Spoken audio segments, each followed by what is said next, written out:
Good afternoon, my dear members and students. I welcome our chairman, C.A. Dyaneva Sharma, and I welcome our vice chairman, C.A. Vishal Doshi.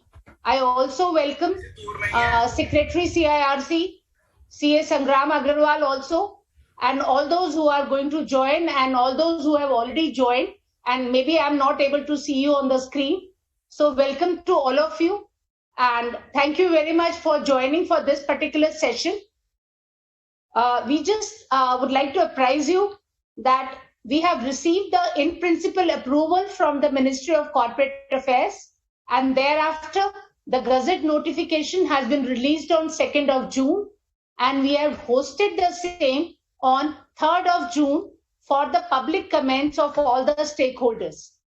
As of now, we have been receiving overwhelming response on the feedback form which we have prepared, and we are collating the same, seeing what all reasons, what all doubts are there in the minds of the stakeholders. Plus, many outreach meetings have also been conducted, wherein our chairman, vice chairman, our president, vice president, and other council members have taken the lead.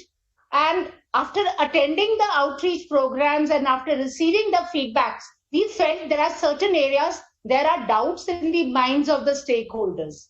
So this special meeting, we have done it for clarifying on the doubts which we feel are there in the minds of the stakeholders. We have collated those doubts, put them into questions, for which the answers will be given by our chairman and our vice chairman, right? So accordingly, I am now requesting our vice chairman, C.A. Vishal Doshi, to share his few words. Thank you, sir. Welcome. Thank you, madam.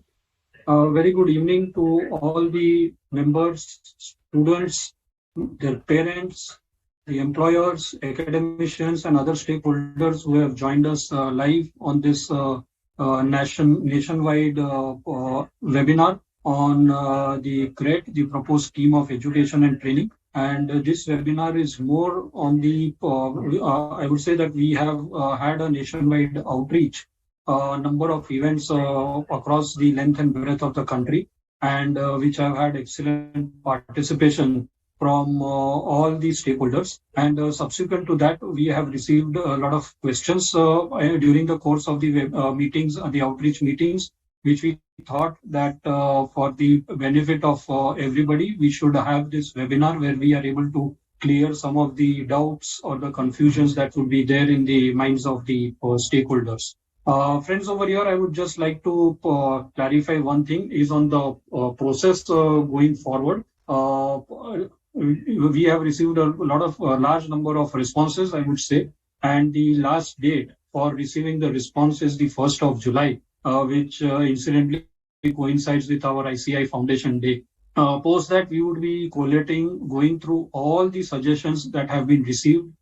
They would be collated, and we would be working on those, analyzing those, and thereafter taking it to the Board of Studies for detailed deliberations on the suggestions and the recommendations that have been received, and also on the feedback with respect to the acceptance of the various provisions that have been proposed in this revised scheme, or I would say the proposed scheme of education and training.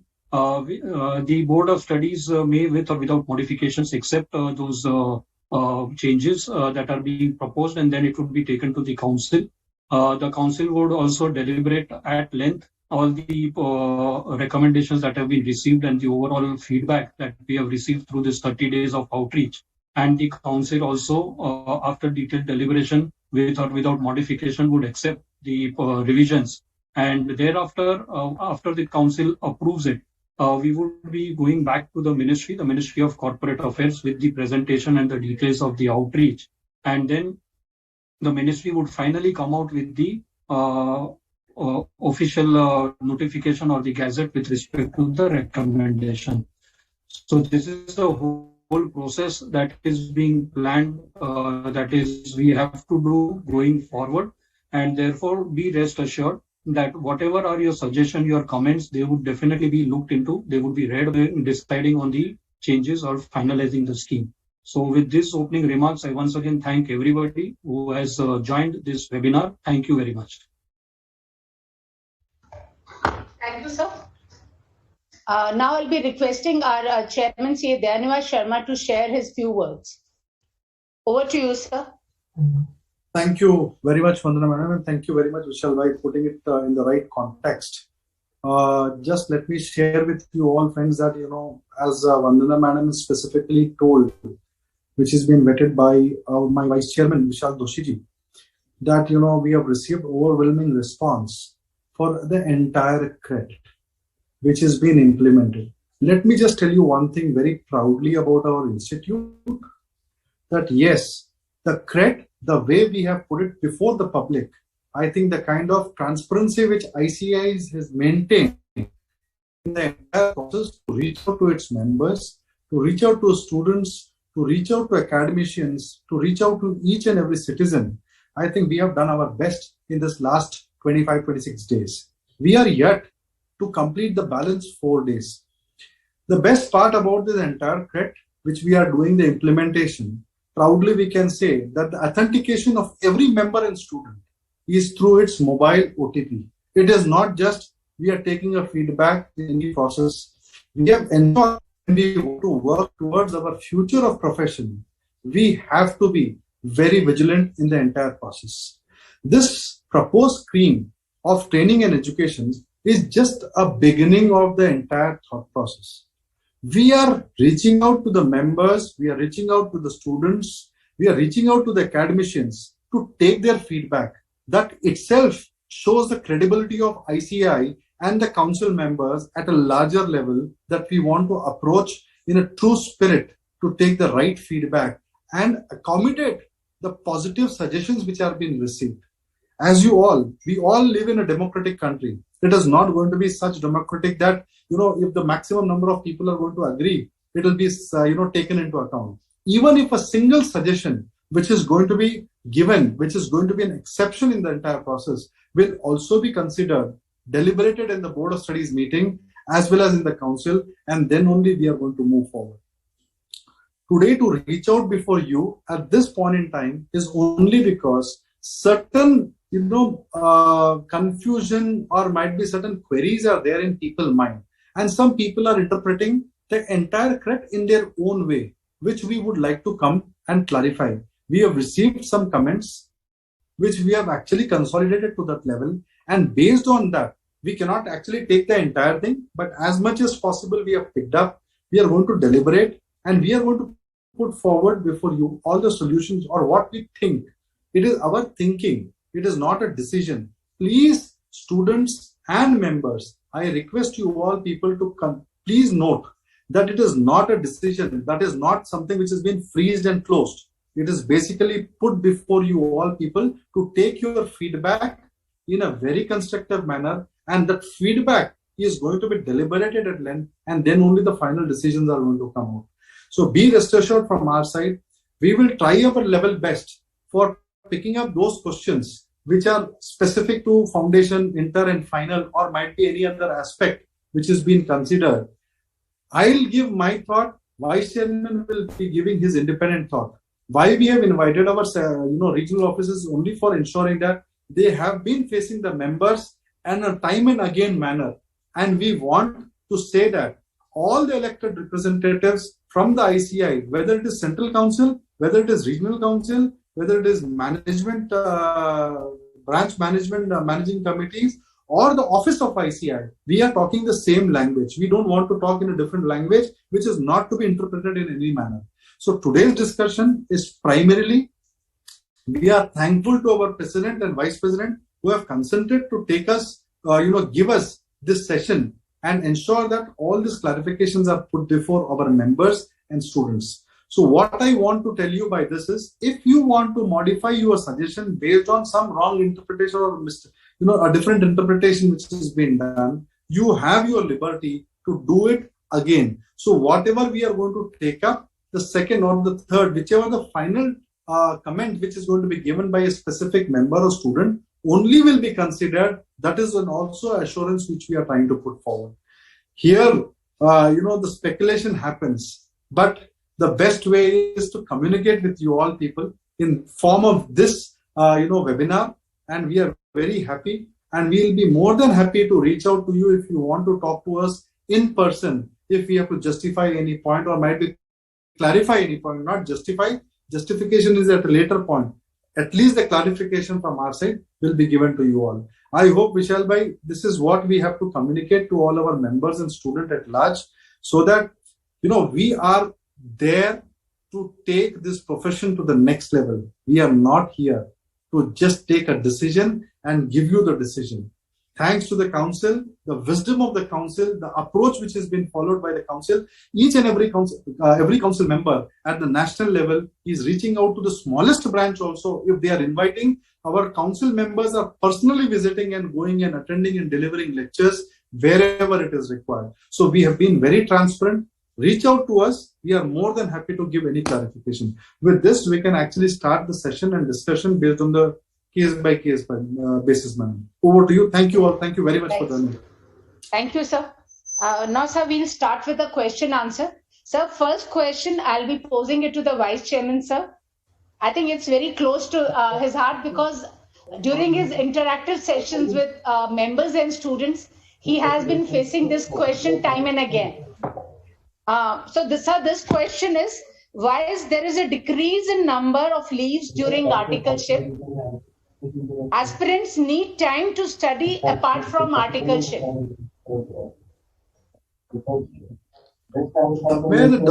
Sorry, 1 second, Vishnu. There is some disturbance coming. I think the host is having disturbance or something.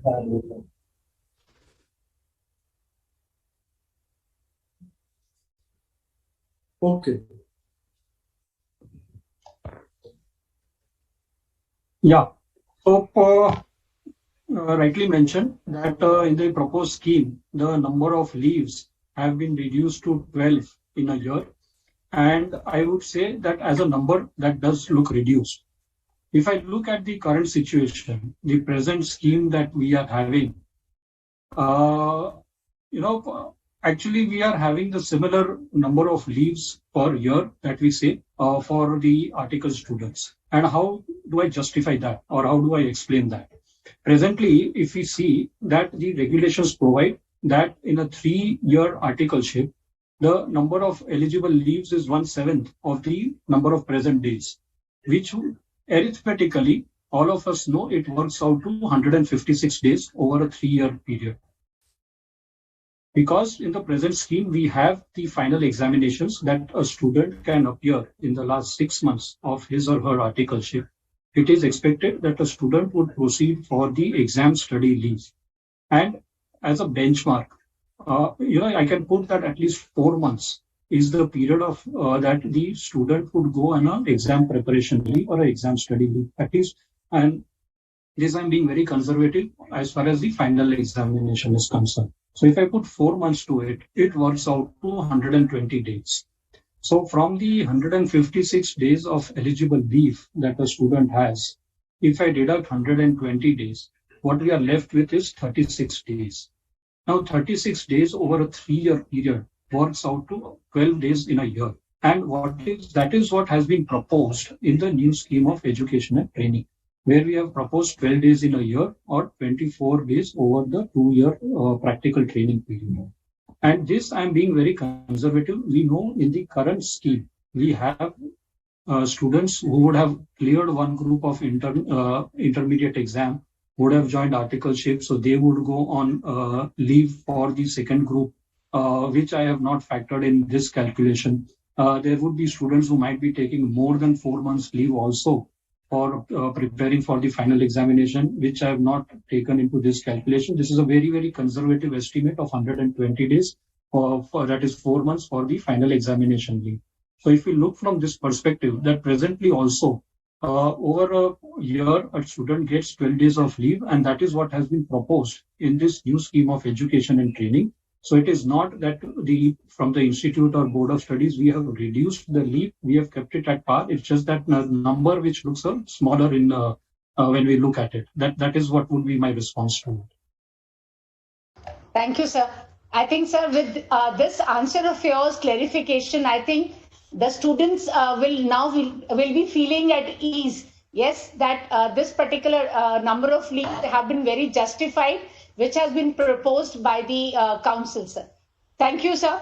Sir, now I'll start with section wise. I'll start with the foundation.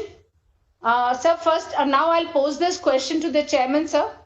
Sir, the students are there is a doubt in the mind of the people as to why the paper on business correspondence and reporting has been removed. They felt that this is important for assessing the communication skills of the students. Thank you very much, madam. If you have another questions for the foundation to put it together, I can combine it and we can actually clarify at one shot the foundation level. Sure. Sir, then I'll go to the next question, which is again a subject related. Why is business and commercial knowledge been removed from paper 4? Then why is mathematics is being continued at foundation level? And why is economics being included for 100 marks in the curriculum at foundation level?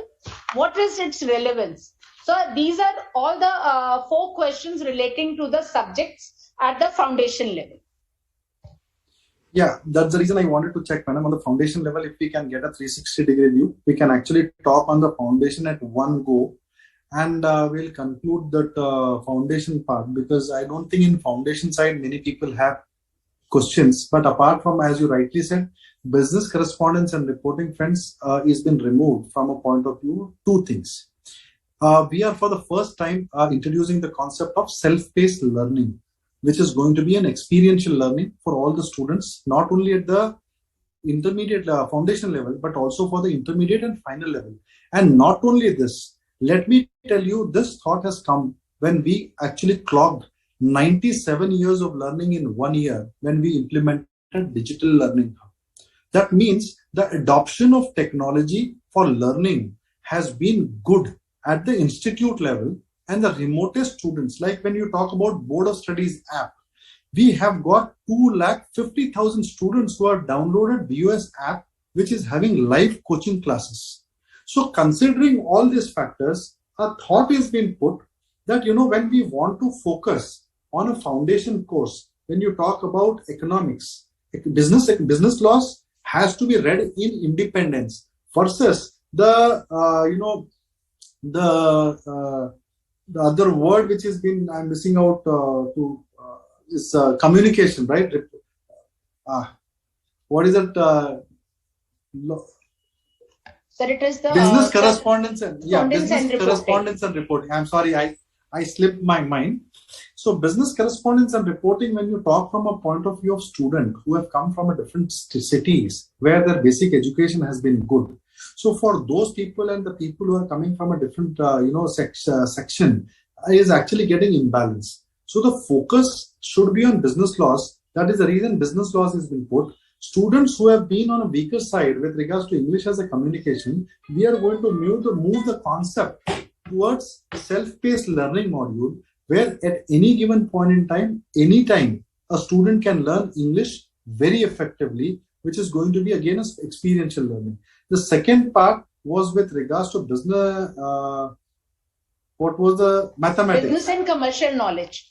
So this you have covered, business and commercial knowledge. So business and commercial knowledge has been covered, madam. So now the third part is mathematics. Mathematics. So mathematics. Yeah. So mathematics, if you see, even in the 11th and 12th, what is happening is most of the brilliant students who are not good in mathematics would like to go for civics, economics, and commerce. So what is happening is that mathematics, that fear of mathematics might be pulling a student away. But that is not only the solution which we were thinking, but we were also thinking logical reasoning and the working of use of mathematics in a workable environment for a chartered accountant as a commerce education. They have to be effectively utilizing. So the entire mathematics curriculum is not only mathematics, but also statistics and logical reasoning, which has been put in. So the focus is not going to be on the trigonometry and other kind of calculus and all those things, but whereas now usable mathematics for the students, which is used for the accountants, will only be focus area for us. And last one was with regards to which one, madam? Economics.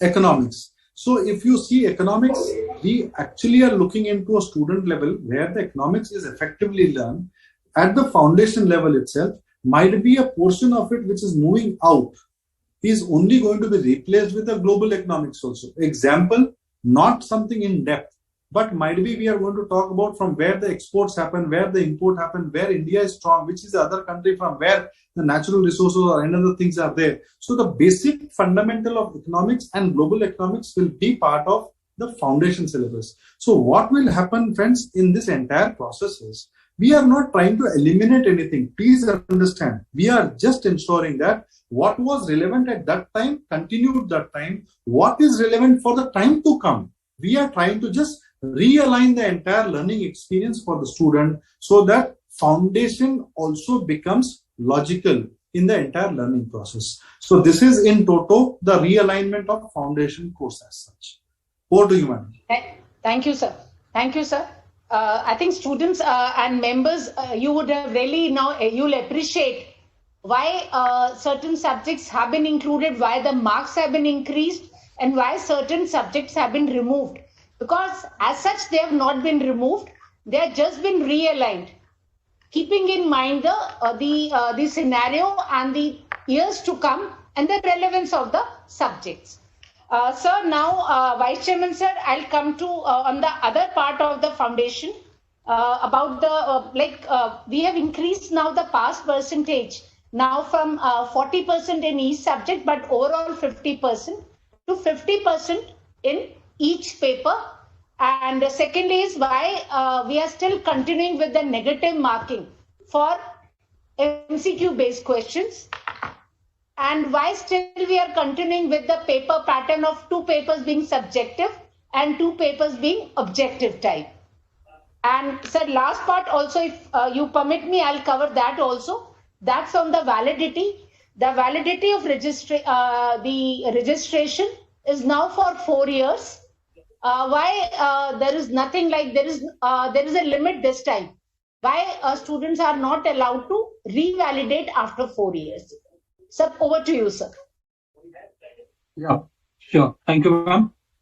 So, coming to the pass percentage, that is being increased to 50% in each of the paper from the present 40% in each and 50% in the aggregate. The reason is to ensure that the student has the requisite aptitude each of the subject. Because the 4 subjects, they are of different the nature and the background, like the chairman sir just mentioned. Just to ensure that the requisite aptitude is same, at least the minimum across all the papers, 50% in each of the paper is being stipulated. Coming to the question on the negative marking, the reason negative marking presently also is there in the foundation level exam for the MCQs, the 25% negative marking for each of the wrong MCQs. That is proposed to be carried forward in the new scheme also. And the main reason for that is that, that is to prevent the students from resorting to guesswork while answering the questions. It is expected that the students should study the subject properly, should be able to interpret, analyze it properly, and then respond or answer by way of the MCQs, rather than resorting to guesswork. So this would limit or this would minimize the guesswork as far as the MCQs is concerned, and that is why negative marking is being continued at the foundation level. Coming to the combination of the objective type and the descriptive type, the main logic, I would say the main reason behind that is that as far as the descriptive type is concerned, the reason is that it would help to assess the communication skills of the student, in addition to helping them read and understand the subject that is there. So once a student reads and understands by way of the descriptive answers, the student should be able to appear and write and communicate that whatever he or she has understood in a descriptive manner. That is why 2 papers are kept descriptive and the other 2 papers are objective. That is just to ensure that the analytical skills of the candidate is up to mark. This is why it is a combination. It is being balanced between the descriptive and the objective type at the foundation level. So this also balances the difficulty level of the various papers that are there. Coming to your last question, ma'am, on the validity of registration, that now it is being proposed to 4 years, to be restricted to 4 years without any provision for revalidation. See, as the scheme envisages that a student can register for foundation after class 10 and would be able to appear after class 12. So within 4 years of the registration, the student is expected, he or she would have about 4 or 5 attempts to give till the 4 years of the registration expire. And it is expected that 4 to 5 attempts at the foundation level of our CA exam is sufficient enough for the student to, I would say, pass the foundation exam and also have the requisite skill sets. Beyond 4 or 5 attempts, or I would say beyond 4 years, it is not that the doors of the CA curriculum closes on the student. The student still has the option of the direct entry from the graduation or the post-graduation levels from the exams. By getting the requisite percentage, the student can still join the CA curriculum through the direct entry route if he or she is not able to join or pass from the foundation level route. So this is why it is being restricted to 4 years without any revalidation at present at the foundation level. Thank you, ma'am. Thank you, sir. Thank you. Sir, now we are coming to the intermediate course, intermediate section. Sir, Chairman, sir, I'm just 2 questions I'm posing to you, sir, which is about why is the number of papers reduced from 8 to 6? Secondly, what about students of existing course who have to give 8 papers in intermediate? How would equity be ensured to such students? So first of all, to all our dear students and members and even all the stakeholders, let me just put it one thing. ICI will never ensure that our course get diluted. So let me just put it very clear. It is not, madam.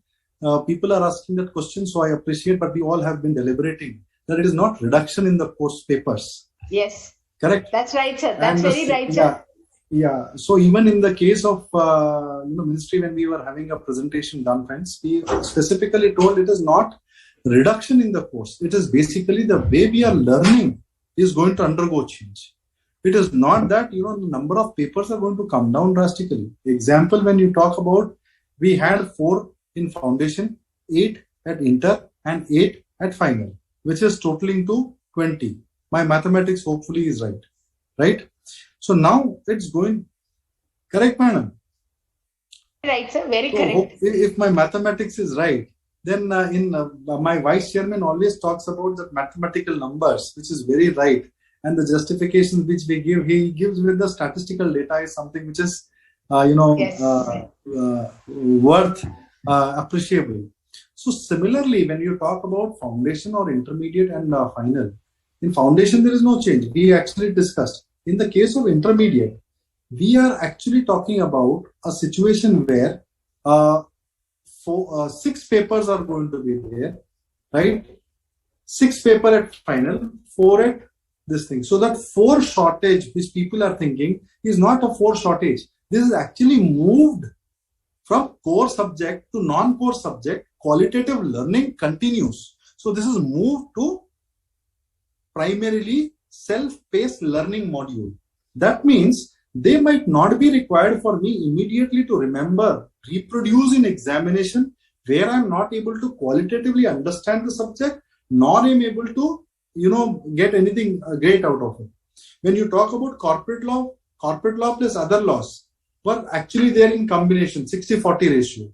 So now just focus on corporate law, 100 marks, and the other laws will be moved to self-paced learning. So technically we have not reduced any syllabus. Rather, we are giving an experiential learning in the process. You select which one you want to read and understand and do your assessment test online, so that you understand the subject effectively at that level, right? So basic understanding will be there. We have all these subjects which are there at a post-qualification level in form of certification courses. So let that person become an expert in these areas post-qualifying.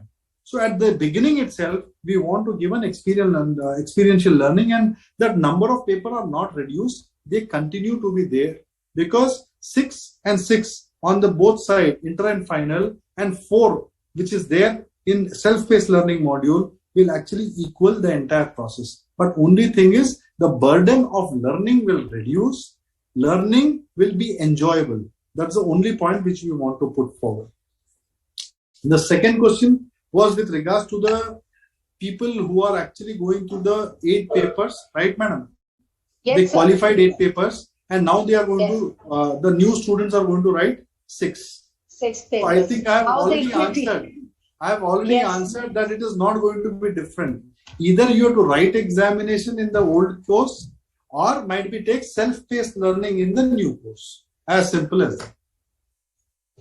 And sir, sir, I also would like to add over here, when the transition scheme will be developed, all these things will be kept in mind as to how to maintain parity for all students. So I think that is what we all will be working on it, sir. Council is very conscious of the fact. Yes, and one more thing, madam, very quickly. I think that is where level of involvement of all our council members. Mr. Gyan Mishra has joined us from London now. He's actually gone for his seminar there, but I think he's actually been part of this forum also at this point in time. Whenever he switches on his video, we'll take his comment also for a moment. Okay, fine, sir. Fine. Thank you, sir. Now, yes, He's sir. joined. Good afternoon, sir. Good afternoon, sir.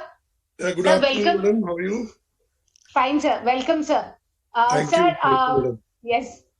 Sir, sir, you have been interacting at various forums, and you have been a part of the outreach program, sir, along with Chairman, sir, and Vice Chairman, sir, and other council members. Sir, what has been your experience? If you can share it, sir, in few sentences, sir. So, thank you, madam.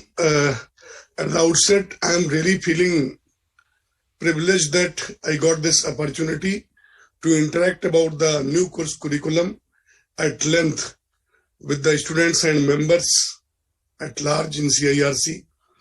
At the outset, I compliment the CRET committee chairman Daya Bhai and Vice Chairman Vishal Bhai, and of course, very dynamic secretary Vandana madam for such a wonderful initiative. The course as reach out has been done so far.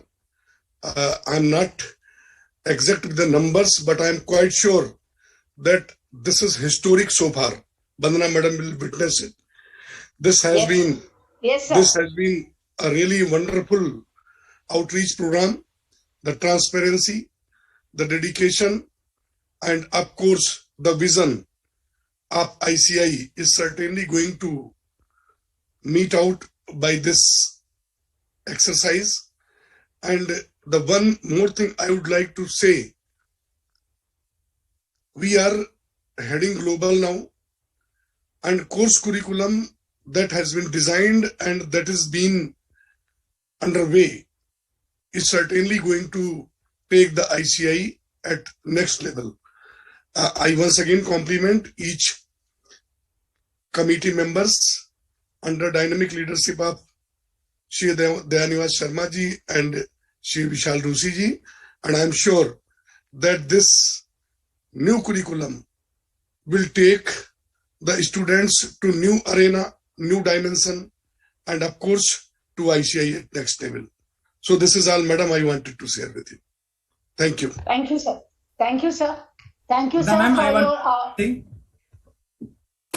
Vandana ma'am, may I?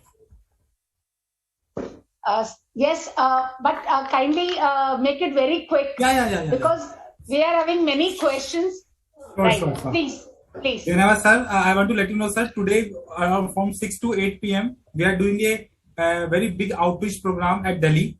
So more than 300 participants will be there, and mainly we have invited all the students and members there, sir. And that is a very beautifully designed program. And apart from physical program, we'll do the virtual also. And apart from that, all our 24 branches are conducted program on this grad. Majority of the branches have already conducted the program on this, sir. This is I want to inform you on that, sir. Excellent, sir. Excellent. Thank you so much. Thank you very much. Thank you. Thank you very much. Yes. I think, sir, now I'll go to the next question. Sir, this question I'm posing it to Vice Chairman, sir. Again, sir, these are about the subjects only. Sir, I'll be merging the three subjects part over here. First is, sir, initially we were in the present scheme we are having 2 papers of accounts. Now we are having only 1 paper in the proposed scheme. Enterprise information system we have removed. Presently it is there. And third is company law. We have removed the allied laws from here, sir. So, sir, what would you like to just tell to all the stakeholders about it? Yeah. So, taking the questions one by one. The first is about the accounts paper, that where paper 1 and paper 5 at the intermediate is being merged into paper 1 of advanced accounting. So what is being done is that some of the topics of paper 1 at the intermediate level, they are being moved to the foundation level. They are being shifted to the foundation level. Second is also there are certain industry specific topics in the present intermediate papers which are proposed to be removed from the syllabus because they are too specific to a particular industry and are may not be of utility in general. So that would overall reduce the number of topics that were being covered at the intermediate level, and therefore the 2 papers are proposed to be merged into 1 paper without making the syllabus too bulky. So it would be some portion would be moved to the foundation, some would be dropped, and what would be remain would merge into a single paper, that is paper 1 of advanced accounting in the proposed scheme. So it's not that 200 marks would become 100 marks, but it would be overall a balanced approach that would be there as far as that single paper is concerned. Coming to the next on the EIS, in the proposed scheme, what is the thought process is that information technology education, which is very, very important in the current scenario, it would be imparted in an integrated manner along with all the core subjects at the final level. So from intermediate level, EIS is being removed, and what is being proposed is that the information technology would be integrated into all the core subjects at the final level so that the students are able to learn as well as apply information technology in each of the core area. Be it the direct tax, be it the indirect tax, be it financial reporting, be it auditing, whatever are the technology related aspects to each of these papers would be covered in the respective paper. They would be integrated into that paper, and that is why it was thought that EIS can be removed from the proposed intermediate curriculum. That is what was there on the EIS. Coming to the company law. Company law, friends, presently what we are having, some sections are there at the intermediate level and the balance of the company law is at the final level.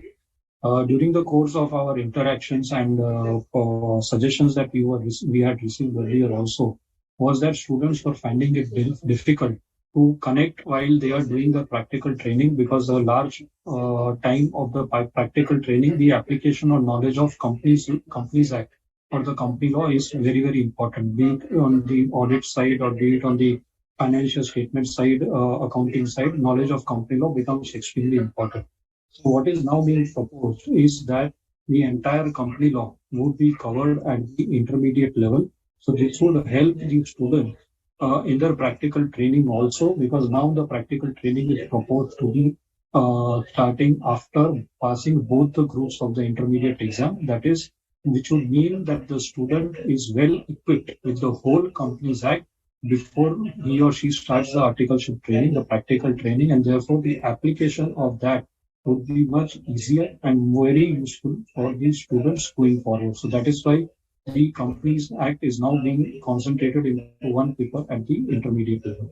That is the response from my side, ma'am, on the 3 subject specific questions that you asked. Thank you, sir. Sir, one very quick question to you only, sir. Why is there a single paper for direct and indirect tax at this level? So, madam, if we see overall since decades, our whole curriculum is that the foundation or entrance is the basic knowledge, the intermediate is a working knowledge, and final is the expert knowledge.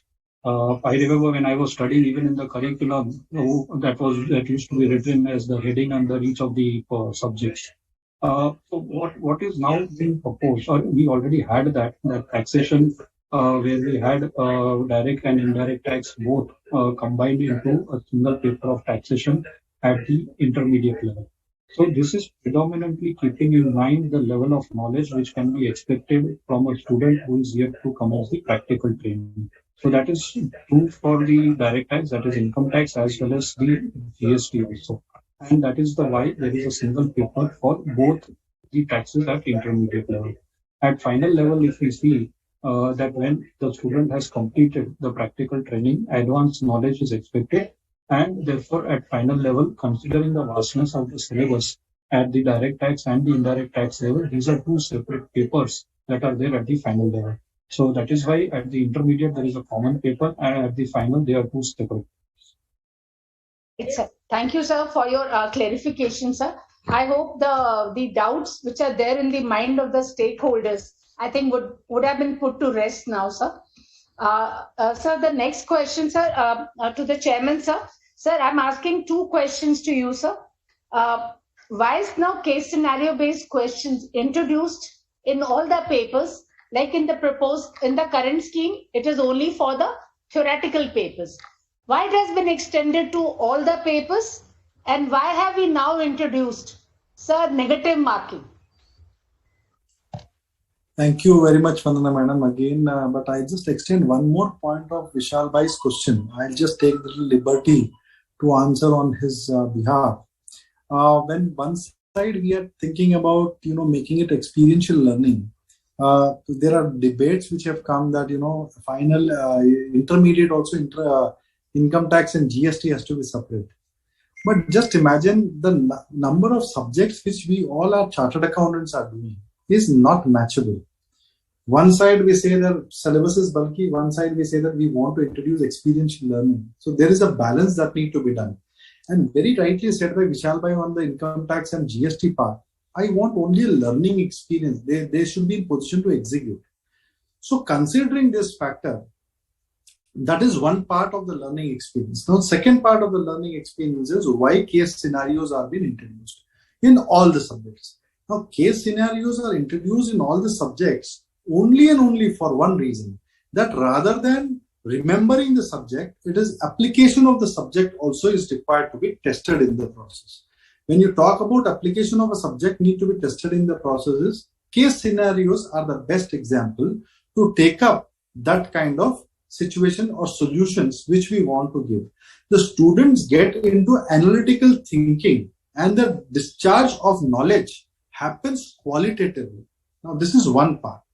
What is happening? We are not reducing the syllabus. We are focusing on the syllabus, like example, corporate law, income tax, GST. We are focusing on the subject. And then we are creating case study, means analytical skill. Now, why negative marking is only and only for simple reason that students should not get into a guesswork answering. We want a high quality chartered accountant to get into the stream. Application has to be effective. Analytical skills have to be good so that when they face the market, and when we are talking about introducing concept of BAA, where we are going to issue a certificate where we are taking the feedback of the people, the person should be standing with a good amount of caliber before the society is something which we are looking at, so that experiential learning can be there for them. That's it. Nothing more than this. Thank you. Thank you, sir. Sir, one more question for you, sir. Sir, as of now, revalidation, there is no limit at the intermediate level, rather at any of the levels. Why now revalidation is now permitted at the intermediate level only once? after 5 years, only once they can revalidate it again. एक example. Why this restriction? Now, Vishal bhai, with your permission, Board of Studies Director should answer this question. Why do you think we have done it? And you know the answer very well. So over to you, madam. That is very true, sir. Sir, the answers are very much there in my mind. But sir, since both of you were there, I was wanting both of you to rather address rather than me, sir. But sir, I will be answering to this question. I think I'll be addressing it to the students. Students, you know that 10 years are quite sufficient. I think we are giving you enough time rather to finish your intermediate. We do not want that if you are not able to clear by any chance, you are having any problems, we do not want that you should keep on doing it and then you should not feel frustrated at the end of the day. So that's why we have kept this limitation. And this has been also deliberated well that I think 10-year period is quite a sufficient time for the students to pass the intermediate. That's the reason this restriction has been brought in now. But this restriction is not for the final level. For final, there is no restriction. You can do it as many times as possible. That permission is there at that time. Right, sir? Sir, next, one last question. No one wants to do as many times, madam. That's the only thing. Final, a person has to clear. So inter is something where we want to motivate those people and ensure that shortest time you clear examination. Otherwise, we are sitting with huge amount of unsuccessful stories. And our intent is just to ensure that, people get motivated. When you see a barrier, when you see a finishing line, automatically a student works towards that. Yes, the circumstances at the initial stage will be different. At a later point, it will be different. This will give an encouragement to the students. That's it. Yeah, what do you? That is right. But students, kindly just understand. We want you to clear at the earliest. But this is the upper limit we have kept. That is it. Sir, this another question is, sir, about the direct entry scheme. Like they're saying, why in the case of direct entry, why are students required to undergo a study period of 8 months instead of, as of now, they can sit for the exams, intermediate exams, after 9 months of practical training? Vice Chairman, sir? We do. Sir, I would request you to respond. There is some noise on my side. So. Okay, sir. Sir, what I'll do, I'll respond to it, sir. Sir. Yeah, I missed hearing the question also. I'm sorry. So you can do it. No. Actually, what has really happened now, what we have done is in the proposed scheme, we have, the council has recommended that students start their practical training after they finish both the groups, after they pass both the groups of intermediate. So through direct entry, so both the students from the foundation route or direct entry route, once they clear both their groups of intermediate, then only they can commence the practical training. So that is why we have now changed the criteria for the direct entry students also, and we have made it's a parity with now foundation route students and for direct entry students. That's the reason we have now come out with 8 months study period, because commencement of practical training will be only after passing both the groups of intermediate. That is the reason this particular change has been brought in. I think, sir, now we'll come to the practical training related questions. So, now what I've ended is that after passing both the groups of intermediate, the question is why practical training should start only after qualifying both groups of intermediate. Why can't the existing system of allowing practical training after qualifying either of the groups continue? So over to you. Yeah. So just to give a clarity, in the current scenario, we are having 3 years of practical training. Sometimes people are thinking it is a little longer than, sorry, once again, this is a little longer period to complete the CA course. So what we thought is the other alternative was we reduce the intermediate, the articles period to 2 years where they can dedicatedly put their time and focus without, it should be an exam-free period, right? It should be an exam-free period. So what we thought is, if it has to be exam-free period, what is happening today, one group, see, this is a second school of thought. You all have an opportunity to say that, okay, this school of thought might not be right, might be good, whatever it is. As the number of papers from 8 has become 6, which are to be written in the examination, point number 1, and portion is gone. So portion has been actually trimmed to a level where it is moved to self-paced learning, which need to be done during your articleship period. So the focus can be good and qualitative when you have to write 6 papers. So the 6 papers when you write, at that point in time, you are actually getting the knowledge with you. And we are also in thinking process, because when 30% of the questions in all the subjects are going to be case scenario based. So this case scenarios can be created and kept ready with us. That means 70% of the paper need to be set every time. And there may be a probability, which we are proposing, that the intermediate examination should be, which is conducted twice in a year, is now also being proposed to have thrice or 4 times in a year. Considering all these factors, we have been thinking that why not we put this 2 years practical training, which is exam free, so that the learning experience can be very qualitative. Number 2, completing both groups and coming will actually give motivation to the student also, that yes, he's completed one section of his passing, and then the quality which has been given to a member in practice or member in industry for industrial training is actually there when they complete that section of learning. So that is the whole thought process. You are at a liberty to share your thoughts and views if it is different. Thank you. Thank you, sir. Sir, now come to Vice Chairman, sir. Sir, it's again about the practical training. Sir, students are saying that we have reduced now the period from 3 years to 2 years. We have made it uninterrupted. There is doubt in the mind of the students that this is not an uninterrupted period, because students have to do self-paced learning also they have to do, plus they have to do the IT and soft skill training also. So they are saying that it is rather this period, like we are saying, is not uninterrupted period. Sir, for your clarification, sir.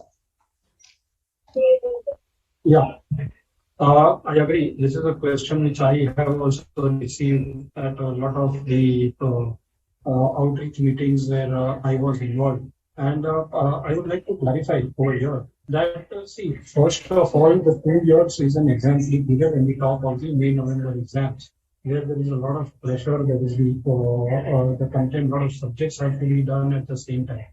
When it comes to the self-paced online module, see, as the name suggests, they are self-paced. That means the student can prepare for it as at his or her own convenience, comfort, and it's not necessary that there is a particular sequence to follow. And if I do a very simple mathematics, like the chairman mentions that numbers is something which I get attached to. If I look at it, we have there is a period of 2.5 years from intermediate to the final. So I passed both the groups of the intermediate, then 2 years articleship. After completion of 2 years articleship, I have another 6 months study period, before which I can appear for the finals. Now I am not tinkering with the 6 months, because I believe that is exclusively a study period that is there for the student to prepare for the finals.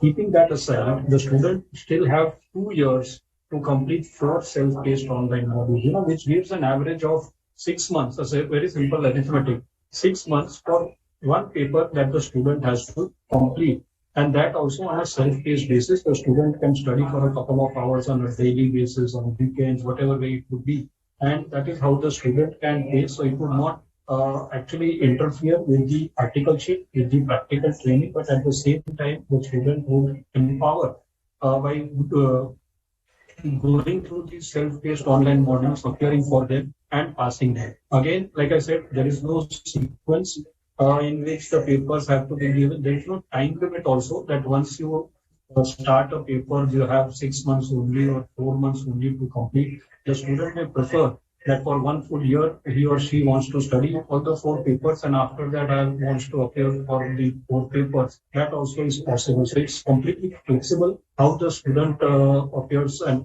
passes the self-paced online module along with the practical training. And I believe that this will be much easier than having those at the intermediate and final level. And that is why the whole thought process of introducing a new level, that is the self-paced online module. As regards ITT and soft skills also, see, it would be a combination in virtual and physical mode.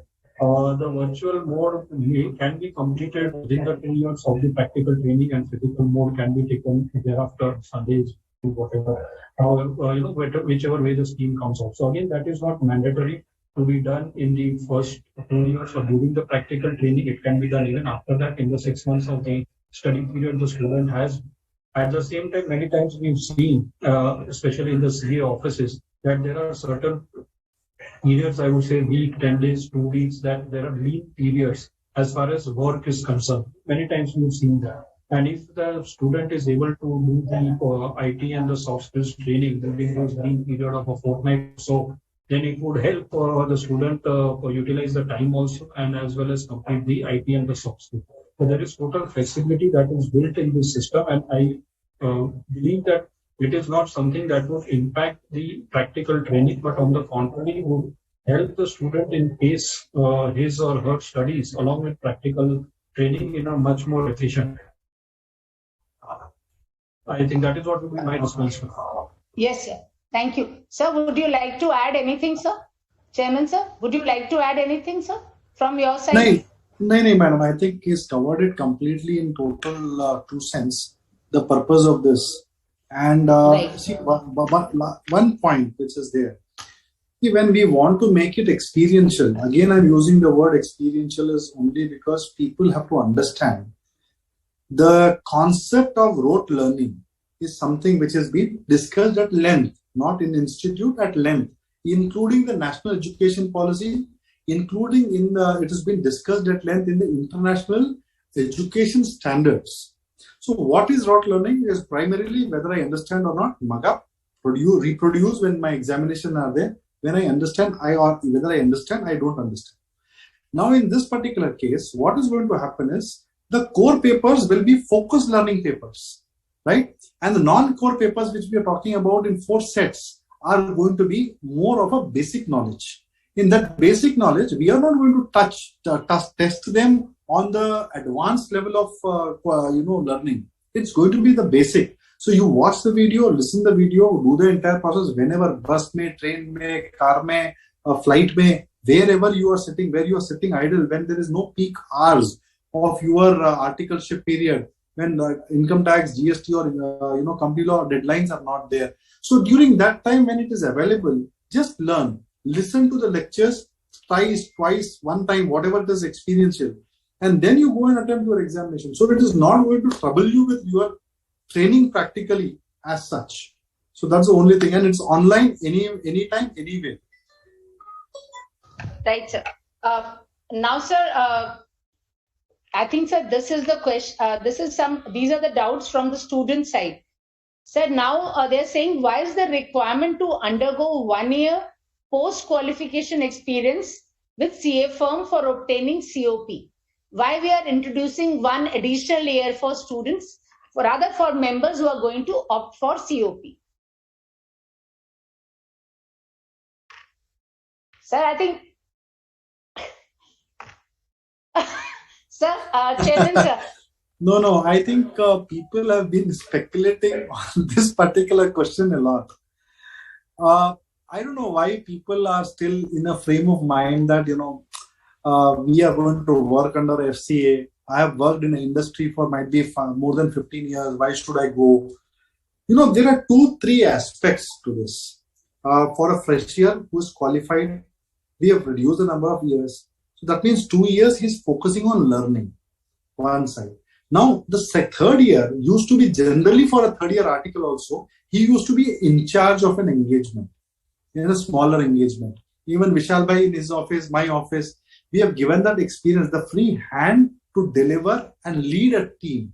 So that portion which is there, we are actually getting it back in form of experiential learning with a chartered accountant, whether his own firm where he worked his articles or a new firm he can go and work with, where he might have got a new idea or a new thought process.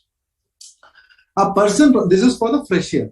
For an industry member who is coming today and actually working in a chartered accountant firm, rather than creating a proprietary concern, Vishal bhai, you will agree, correct? 75% of the firms today have actually been proprietary concern in a country like India. We have 29 states. In 29 states, average, if we take out, more than 30 partner firm itself is not there. Now, third side, we are talking about making big firms, whereas some people are moving towards smaller firms. When this kind of opportunity, whether a new qualified chartered accountant, a person who is coming from industry after completing, it is not that he has to work under a chartered accountant. Rather, why not we think about an atmosphere has been created to work together, align together, and ensure that rather than creating a mushroom firm again as a proprietary concern, can't I go and be associated with a firm where your experience can be well recognized? So this is the third part of it. Now the fourth part of it is, when you talk about a practice and an industry, the difference is there, undoubtedly. The difference is not to discriminate. Please understand, members and students, we are not trying to discriminate. We are not an authority to discriminate, and we will never do a discrimination between a member in industry and member in practice. The point which is there today is that the kind of laws and regulations which are coming, right? A person is required to understand that effectively. Now, what is happening? Whether it is engagement letter, management representation letter, this letter, that letter, when certain other kind of inquiries come up, at that point in time, some people are on the fundamental side.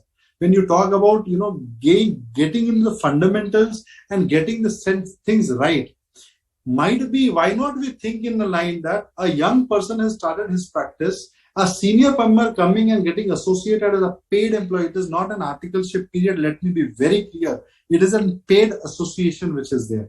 So paid association means that person who has worked with a particular person, if he feels good to continue, that person can become partner in the firm, and that 1 year is not going to go waste. The association with that firm also will continue. So there is an advantage which is coming out of it. Why are we continuously thinking and deliberating that, why a senior person is going to come and work under a junior person? No, that is not an intention. We are not trying to create a discrimination. We are trying to create an atmosphere where we actually synergize our entire energies together and ensure that at one point in time, the firms become larger.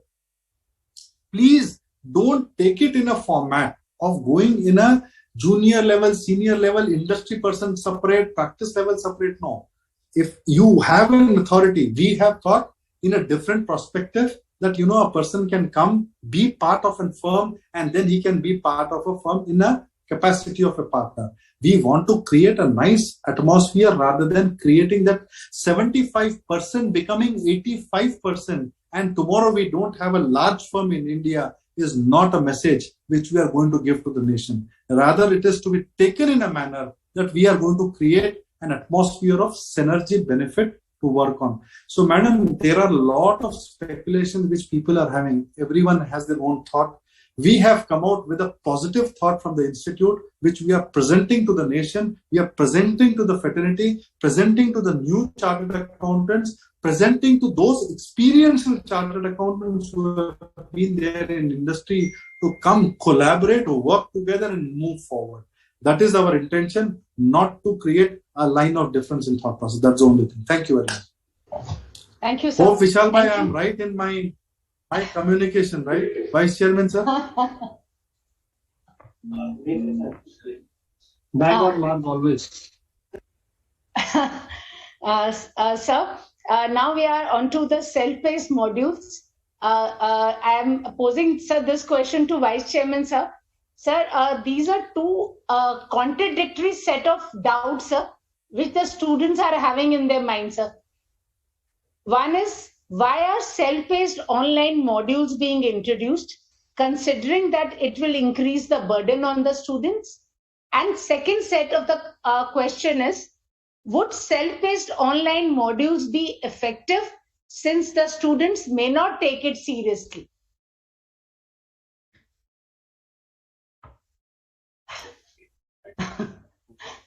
I agree with what the chairman said, that there is a lot of speculation that is there. And this question itself says that, there are bulls and bears both in the market. So, Yes, yes. But let me tell you that the syllabus is neither for the bulls nor for the bears.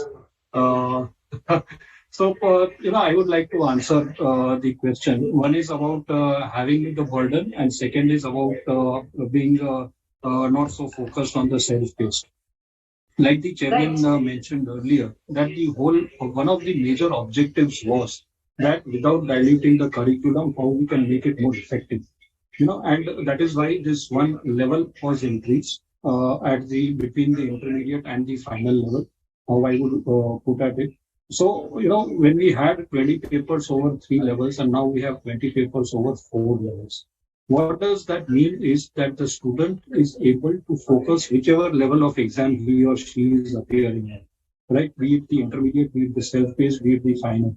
The student gets sufficient time to focus on the studies, that is one, prepare properly, and definitely the most important aspect is not to do rote learning on those, but to hone the interpretational and analytical skills to apply whatever they are learning in a proper manner, and they have sufficient time for that.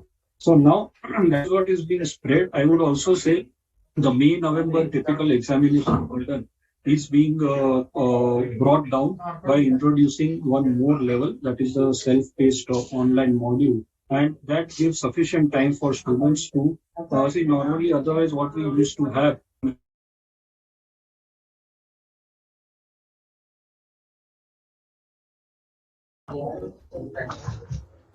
Yeah, sorry for the disturbance. So, what I was trying to say is that imagine what we have today is that we have a 6 months or 8 months or whatever, and the student is studying for 8 papers, be it at the intermediate level, be it at the final examination level. Now, same thing, what we have is we have 8 months at the intermediate level where a student prepares for the 6 papers.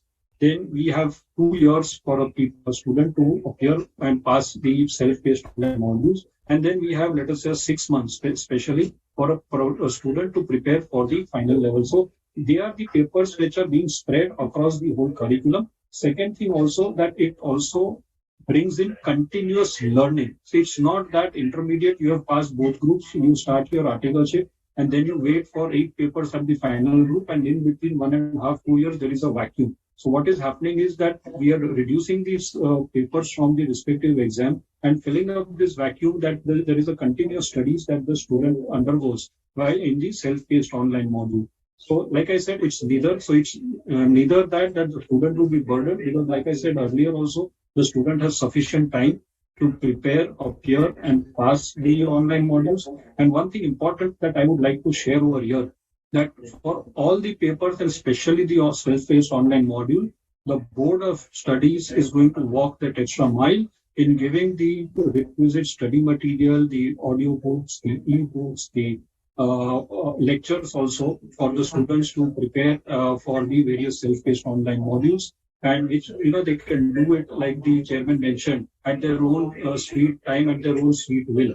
And so this is what it is for the self-paced, and so it would not burden, and at the same time it would not be relaxing, because passing the 4 self-paced online module is one of the criteria for the student to appear for the final examination. So ultimately the student cannot just relax and say, let's relax, we have now only the final exams to prepare for.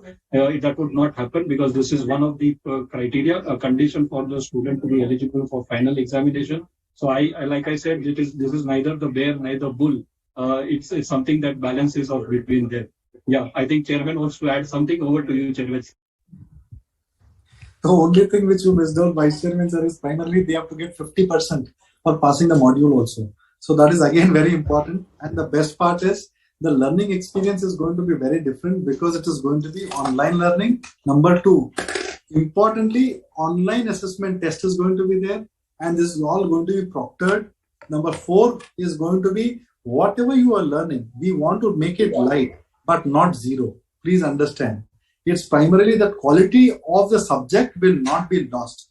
When you talk about a particular thing, like in a Constitution of India, we are going to get the best of the best speakers to come and talk on that and create an atmosphere of learning in the process. So it's not going to be, some of the people have been talking again, speculating, Vishal bhai, that it is going to be an easy cakewalk. So people, please understand, it will be easy cakewalk if you listen to it twice, thrice, and understand the law, because the fundamentals will be tested. So fundamentals with MCQ will be tested. MCQ with negative marking will be tested, and that too with 50%. So that be prepared. So it's not so diluted a thing. It's only that we have spread. You have rightly used the word, Vishal bhai. It has been spread. So the burden of passing for a student is not there. He should enjoy learning. That's the only message. So very rightly said by both of you. It's there is going to be a change in the manner of learning. And as a chairman has been saying, it's going to be an experiential learning. So you will be, and Board of Studies is working on that, how to make your learning very interesting. Right?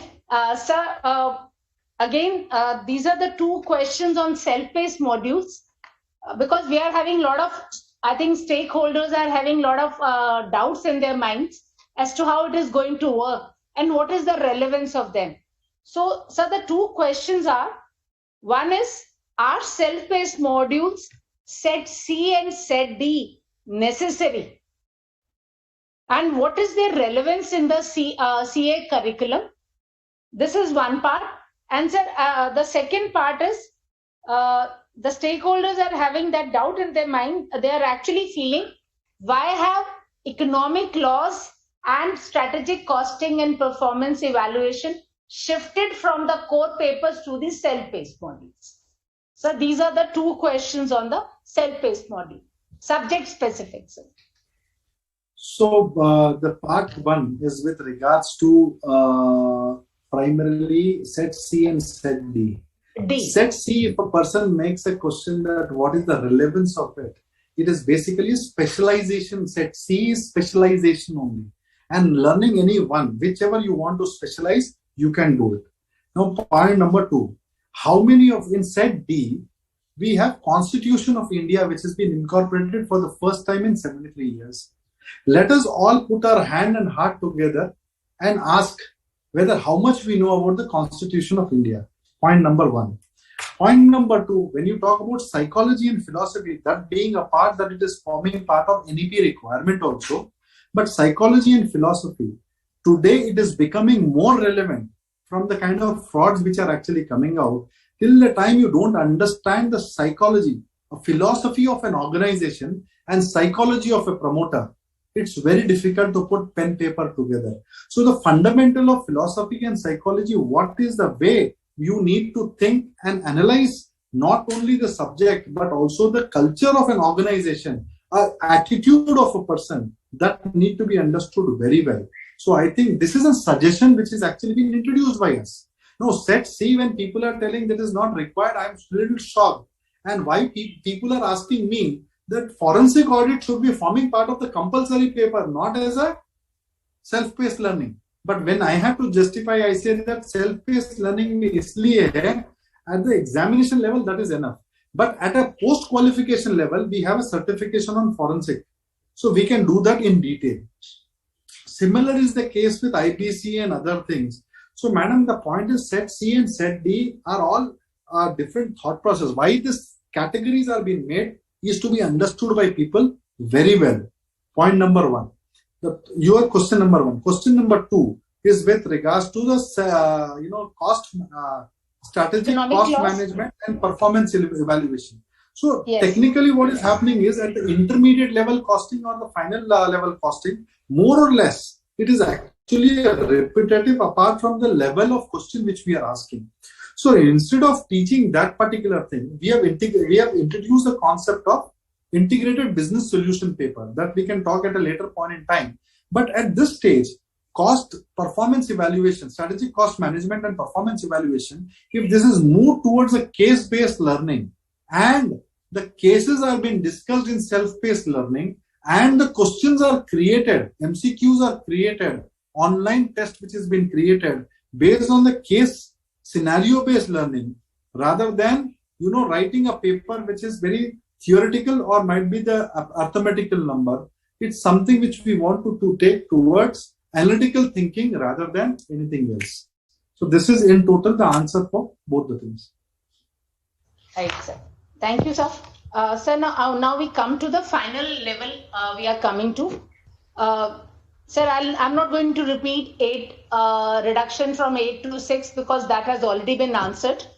I'm coming to another pertinent question, that is, what is the need to integrate ethics and information technology with every subject at the final level? Why can't information technology be a separate subject in itself?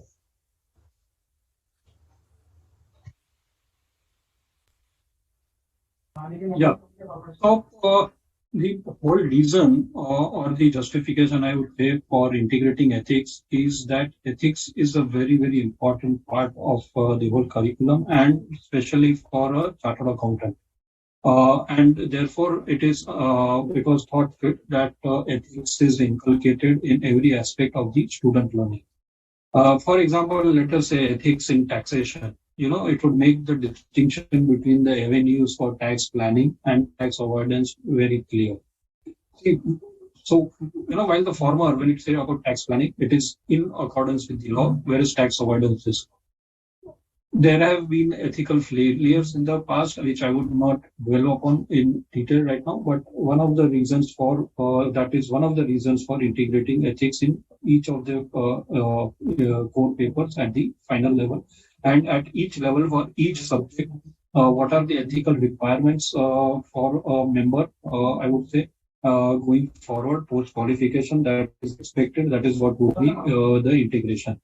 Coming to information technology, like I mentioned earlier also, that it is just to ensure in every core area that the issues that are arising out of the information technology in each of the subjects and how the same, they need to be addressed.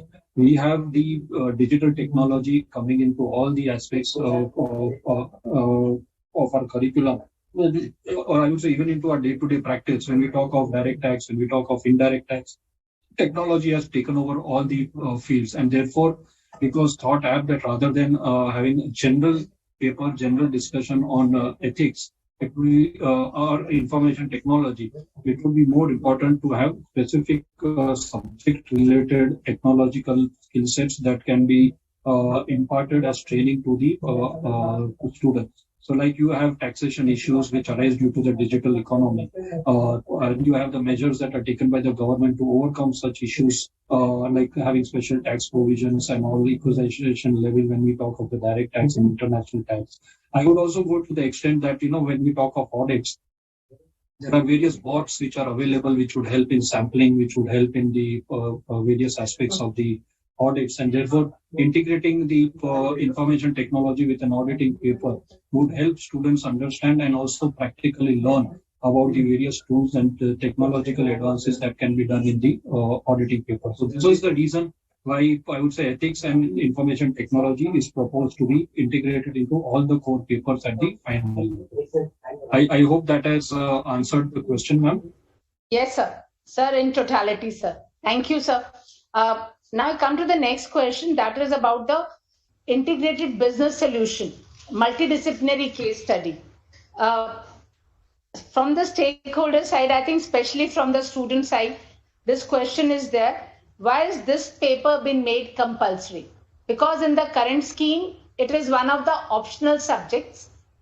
They're saying why you have made it compulsory. Chairman, sir. This is one of my favorite papers, rather I'll say. Friends, one thing which I would like to tell, if you see the entire concept which we have introduced in the new CRET, right, is something which is just, if you see the 360-degree view, if you see the 360-degree view of the entire CRET, you will understand and appreciate the way we have actually framed the entire structure.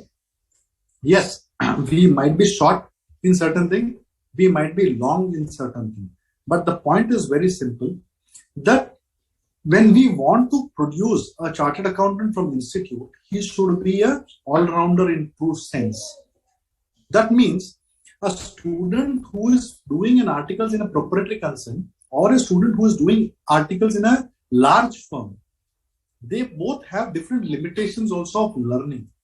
Example, I did my articles where I didn't do income tax at all. I have done only the income, statutory audits, internal audits. Some other student will be there who has done only tax work. So what is happening is, when we are actually seeing the outcome of the chartered accountant who is coming in the market, in that particular case, those people are lacking somewhere. So by getting this paper on, what we have done in the process is, please understand, income tax, GST, company law, financial reporting, costing, direct tax, indirect tax, whatever, all papers combinations, and including certain portion which will be picked up by the student in the self-paced learning, are going to be integrated into 30 or 40 page case study. And the 30 or 40 page case study will have might be 5 questions, 3 questions, 10 questions, I don't know. But those questions will be to design the entire thing by keeping the 360-degree view of the subjects which you have learned over a period of time. I am pretty confident that, madam, a lot of people who have qualified, including you and me who have qualified, Vishal sir who is qualified, we all will be tempted to write the paper only for, enjoying to write that paper, not for anything. And more importantly, friends, let me just share with you what is the value of this integrated business solution paper is. 350,000 chartered accountants are there in India. And out of the 3 lakh, if I talk about 350,000, I talk about only 1%, which is 3,500 people. If those 3,500 people narrate their experience in 25-30 pages of their life experience, just imagine the kind of knowledge which is going to be disseminated to our students who are going to be highly qualified in time to come. Please understand, 3,000, which includes my father and many such people who have been part of the profession from a large perspective, whether it is from industry, whether it is from practice, but they combine that entire thing and give it to us as their knowledge sharing. 3,500 case studies. I think we will be the biggest institute in the world with regards to that kind of case scenario bank. So that, please understand, we want our students to be thoroughly enjoying their learning. So this integrated case study will give answers to all the learning what you have done, right? Which is 20 minus 1 is equal to 19. 19 is equal to 1. That's a very simple message I would like to give. That's it. So, Vice Chairman sir, mera mathematics thoda galat hai. 19 cannot be equal to 1. But yes, in the value wise, it will be equal to 1. 19 होता है ना equal to 1. You do 1 plus 9 and 0 का कोई value नहीं है तो रह गया 1.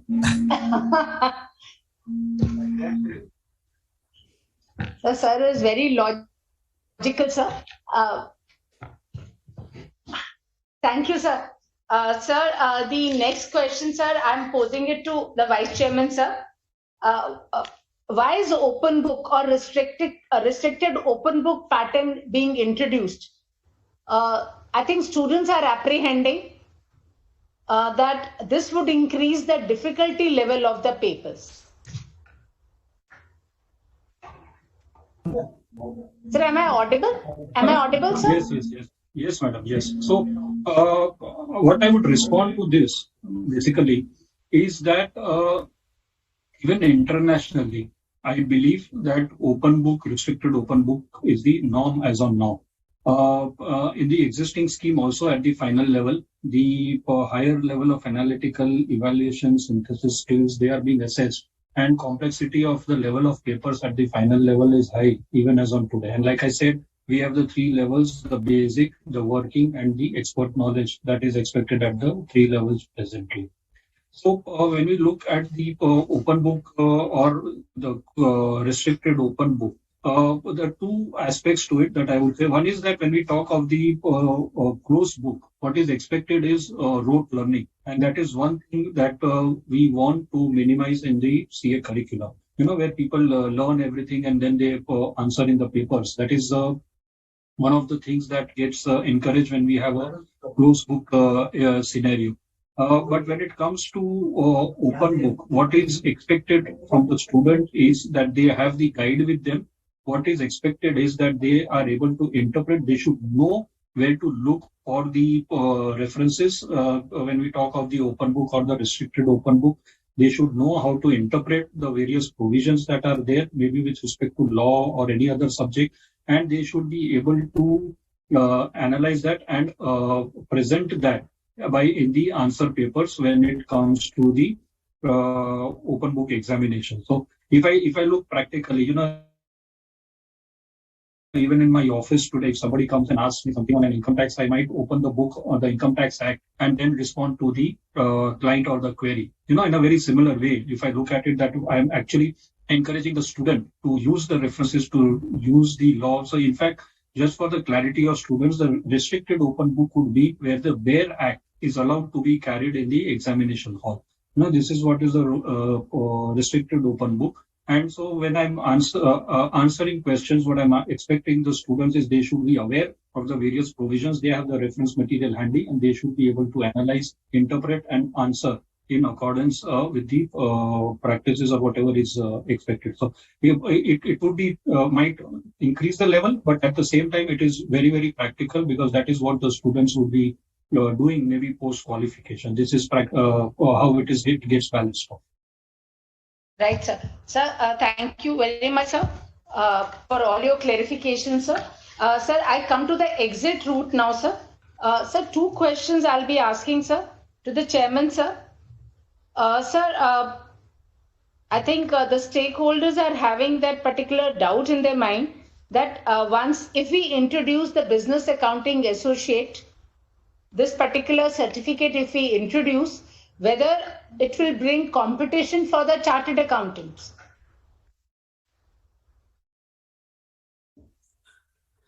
I really get a little confused with that question because what is a competition? Is a half CA?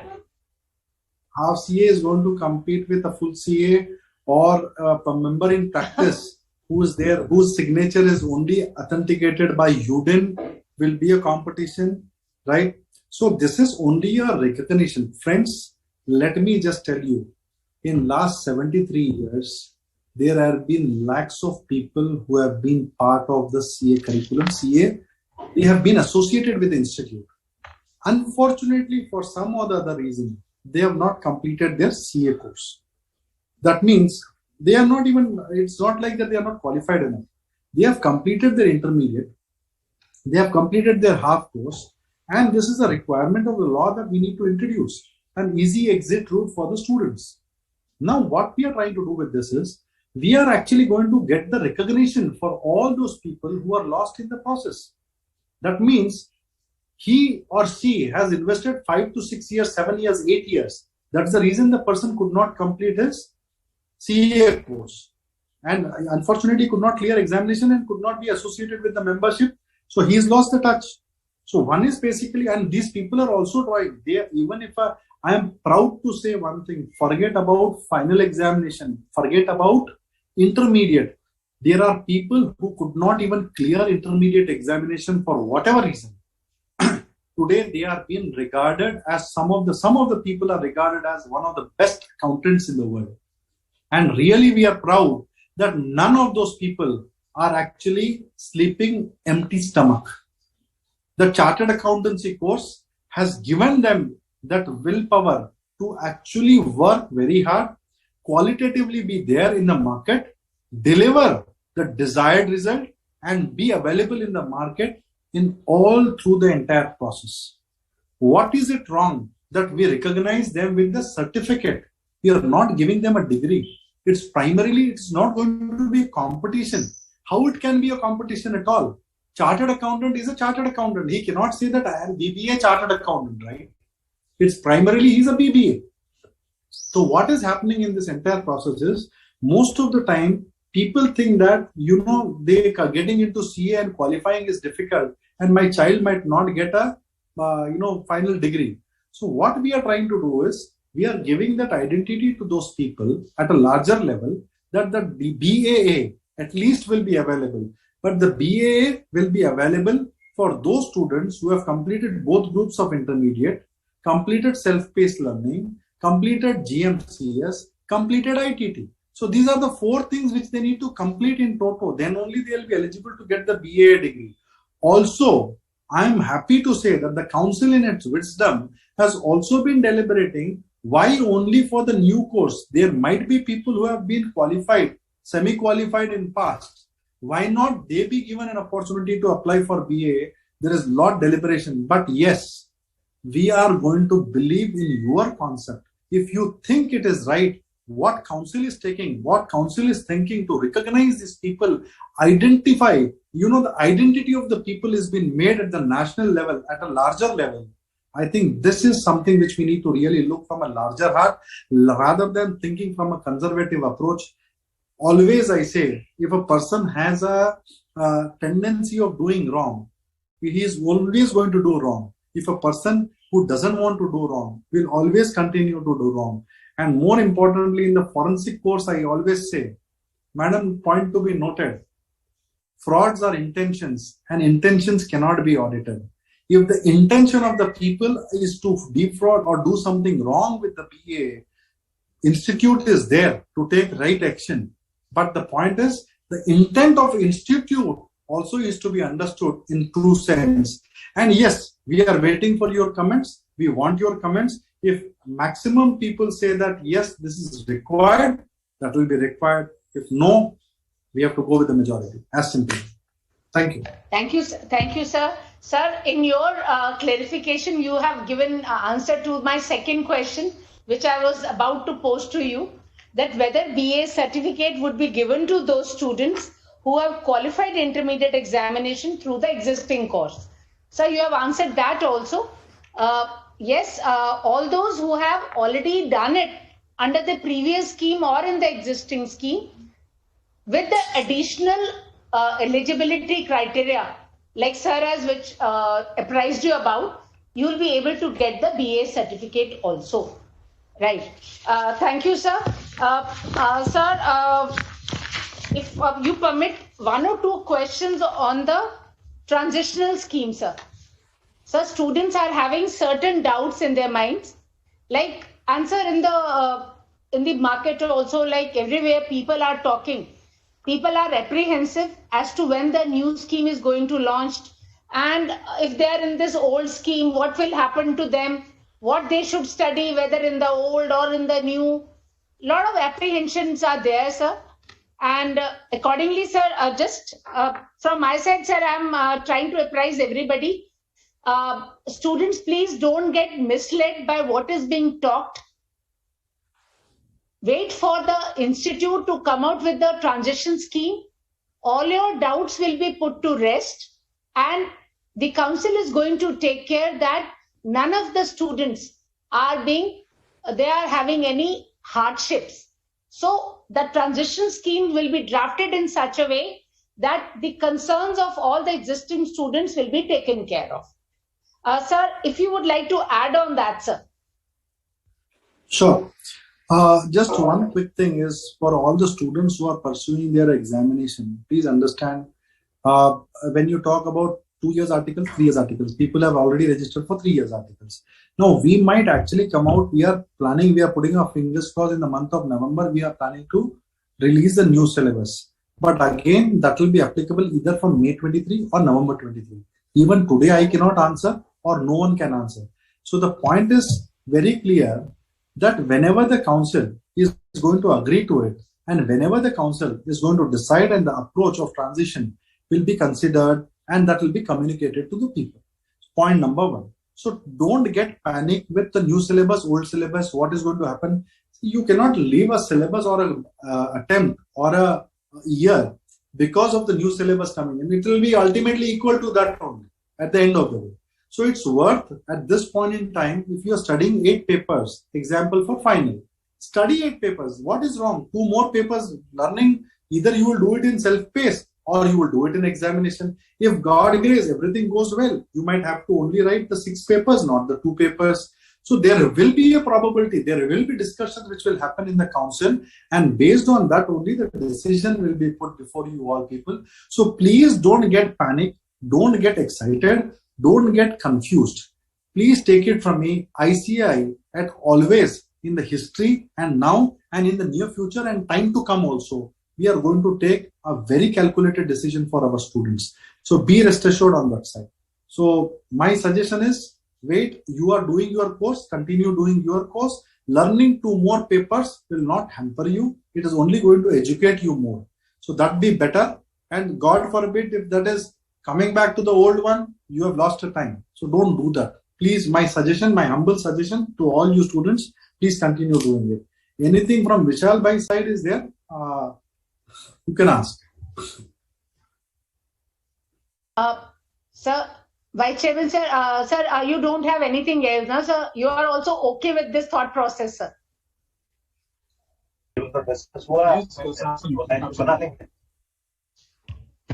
Sir, actually about the transition scheme, a lot of apprehensions students are having.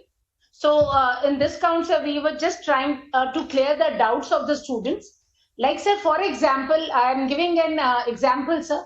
A student who has registered in the foundation now, suppose a student is registering after 1st July, but before 1st of January 2023, the doubt is whether they'll be appearing in the old one or in the new one. So, sir, the students, we are advising students that May 23, what they are studying, they will continue to study for that, because we will not change, like sir has also said, the scheme is not going to change overnight. Sufficient time will be given for conversions also, and there are no conversion as such, because papers are almost going to remain the same. So students who are registered in the intermediate are eligible for May 23, will continue to give that exam only. Students of foundation will also continue to do that. And the dates when the scheme is going to be applicable for all the levels will be given sufficient time to the students, so that they are aware and there is no hardship for the students. I think, sir, we have covered most of the questions, most of the doubts which were there in the mind of the students and other stakeholders. And sir, one last question. Ma'am, just I would like to mention one thing to the students over here with respect to the transition, that Yes, definitely we would be working on all the possibilities that are required on the transition. But whatever questions they have, I would request them to kindly mail to the BOS Noida email ID, so that whenever we are compiling the transition provisions, we also ensure that whatever are their questions, they have been suitably attended to in the whole scheme of the transition. So I would request all the students and all the stakeholders, whatever questions you have on the transition, please mail to us so that we are able to cover them adequately. Sir. Right, sir, that will be the best way. So students and all other stakeholders, they are requested, if they are having any still they are having any doubts in their mind, they can send the mails to us, and our email IDs are also hosted. You may kindly send your doubts to us, so that while the transition scheme will be drafted, all the points will be kept in mind. And I'm requesting to all the stakeholders from the ICAI side that 1st of July is the last date for filling the form for your feedback. Please, if you have not already filled, please do fill and send it to us, so that the board can then collate all the suggestions and thereafter discuss the same and take it to the council and then to the ministry for its positive way forward. Sir, if I can request Vice Chairman, sir. Madam, one Yes, point. sir. We actually missed out on the international curriculum. International curriculum, friends, is just to take it before you all. See, the international curriculum has been proposed from an NEP 2020 point of view, and more importantly, the advantage which ICAI sits in today with 67 international chapters with more than 35 countries spread across, and the competition which we are seeing in at a global level. It is pertinent that ICAI also gives a representation at the international level. So now there are two categories of countries which will be, or three categories of countries which will be divided. One is the advanced level country. Number two is growing economy, and third is basically where there is no accounting profession. And there are good number of countries where there is no regulating body which is doing accounting profession. So what we are trying to do, please understand in the international curriculum, that as a India should leave a footprint on a global, a scenario, which we are doing today and being called as third largest economy in the world. And we are looking into NEP 2020, which specifically talks about internationalization of post-graduation courses, and much more is there. So, and there is again SEPC talks about export of CA services. Next, we are talking about a country which is the youngest country in the world, which is called India, versus the global economies. In most of the places, the population has come down drastically. The youth is not there. Not many accountants are coming up. Just imagine, considering all these factors, people might talk different, but dreaming is my right? Let me dream. Let ICI dream something very good that, we can contribute to the nation and the world in a true sense. And we are actually planning to go and do a international curriculum, which is country-specific subjects are going to come. So those country-specific subjects like income tax, corporate law, VAT or GST, whatever is there, apart from that, the financial reporting, which is Ind AS, right? Accounting, which is accounting in a clean manner. Then you talk about any other topics which are there that are going to be restricted for that particular purpose only. Now, when a student wants to do a course internationally, which has been launched by ICI, is it that the student who is qualified from that particular country will be allowed to practice in India? The answer may be big no. Maybe big no, because he is not knowing the Indian laws. So maybe there will be a probability, like when we have MRAs and MOUs with various countries, in that case, they have to write, or we have to write the paper specific to that countries. So those students will be told to write country specific, and then only practicing right might be given again. So that is a detailed deliberation. First, let us take our course internationally and make Chartered Accountants ICI be a global body rather than Indian body alone, which is already there. We are a global body with 67 international chapters. So international chapter curriculum ke liye we have missed out. So I thought it is very important and pertinent to take up that discussion. Then I have received one or two mails which are there and which talked about international curriculum, competing institutes, like when you talk about corporate law or in costing. We are not eliminating. In this entire discussion, you have understood very well. It is not going to be so simple. In the integrated case study, integrated business solution, corporate governance will be one of the most important part.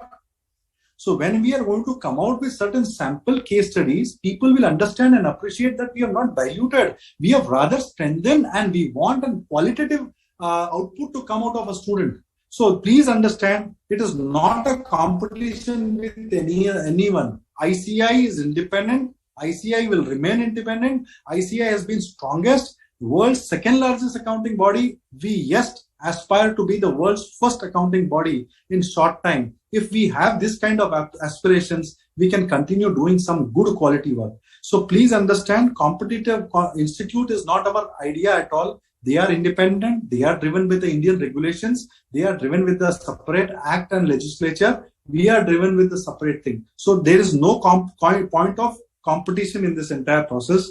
Then difference for 2 years and 3 years, Vishal Bhai has very nicely covered it, explaining what is the concept.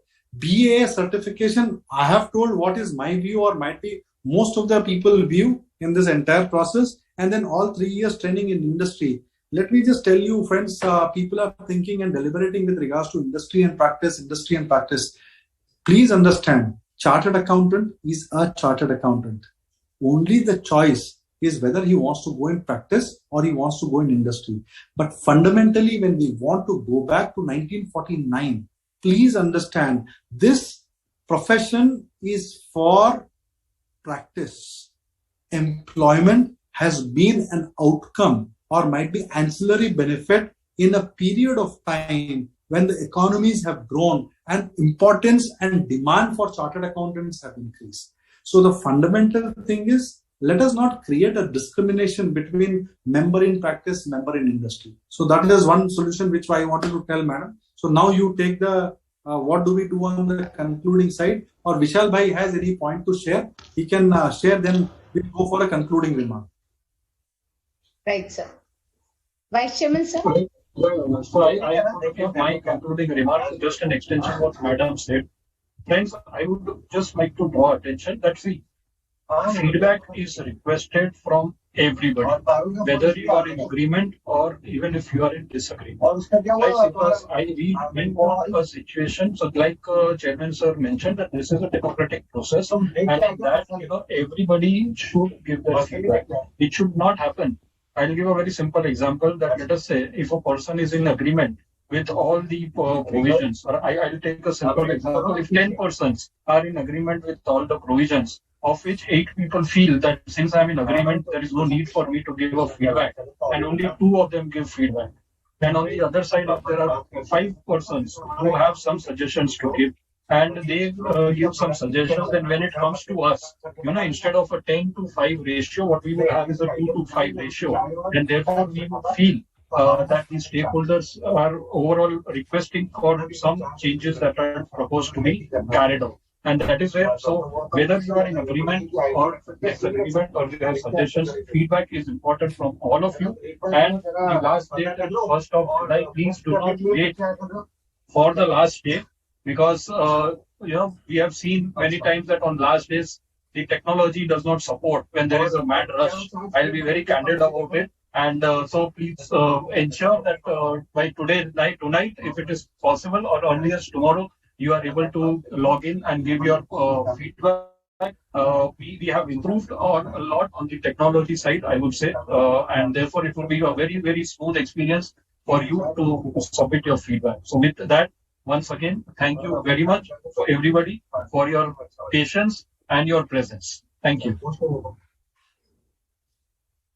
Sir, thank you.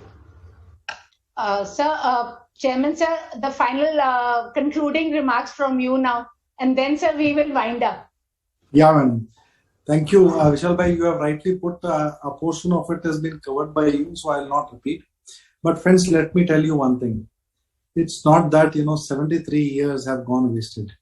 We have created a legacy which we take a pride about, and we all are part of this entire legacy, and we have been contributing all throughout. Board of Studies has just thought something new. Might be it is not even me. It is a council which is worked upon in the entire concept. And we have put forward before you to take your inputs, to take your suggestions, and please take it from us. We are not here that we have decided something and come to you. We have thought something and we have presented to you so that you can give us your feedback and your knowledge, your experience, your way of looking at things around the world might be different. So your inputs will matter a lot for making a future-ready chartered accountant in true sense. And time has come where we all are seeing the experience in our home. Children, who is whether first standard, second standard, 10th standard, doesn't matter. The way today they are learning, the kind of subjects which are there. My daughter is in 10th standard. She does a better PPT than what I prepare. So that is the kind of breed we are talking about. The competition is not going to be with the past. The competition is going to be with the future. And I think the profession needs a future-ready professional in time to come who is not only fit for India, but we should be a recon for the world and we should be the leader. And there is a word which is there, I'm missing out that, Sarvashreshth Bharat. अगर है तो सर्वश्रेष्ठ CA भी रहना बहुत जरूरी है. And economies वो सोने की चिड़िया वापस आने वाली है अपने पास. Time has come where the youth is actually doing a fantabulous job.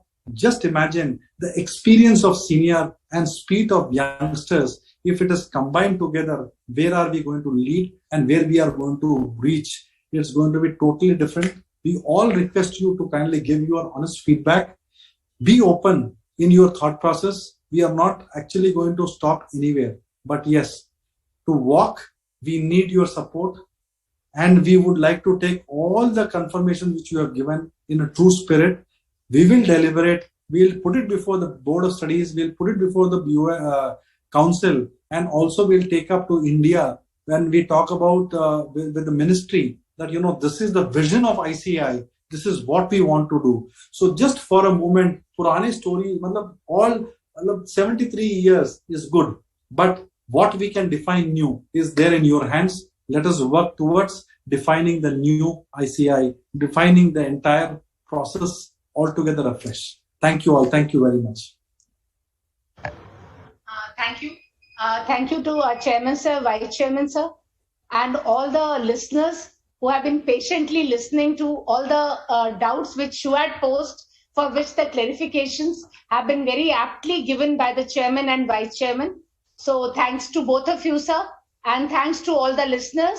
And once again, we request you all to fill the form so that we get maximum number of responses from your side with the suggestions as well, so that we can work upon it and can come out with the best of the curriculum, which is going to take our CA profession to much greater heights. Thank you. Thank you to everybody. Thank you, Anand. Thank you, sir. Thank you.